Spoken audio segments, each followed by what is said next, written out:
Ibunda Ferry Irawan, Haryati mengungkapkan kekecewaannya atas sikap Vena Melinda. Diketahui Haryati sempat mendatangi kediaman Vena Melinda pada Minggu 29 Januari 2023, namun tidak dibolehkan masuk. Haryati menduga Vena Melinda tengah ada di rumah namun tak mau bertemu dengannya.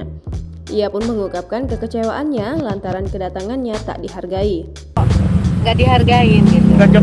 Setelah ditolak masuk oleh asisten rumah tangga Vena Melinda, Haryati bergegas untuk menaiki mobil dan pergi.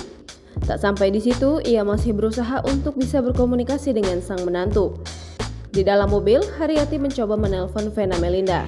Namun teleponnya langsung ditolak oleh ibunda Verrell Bramasta dan Atala Novel itu.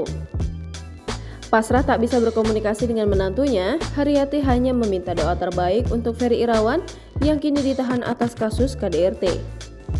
Meski kini ditolak, Haryati tetap ingin kembali mendatangi Vena Melinda di lain kesempatan. Jangan lupa subscribe, share, komen, dan like ya!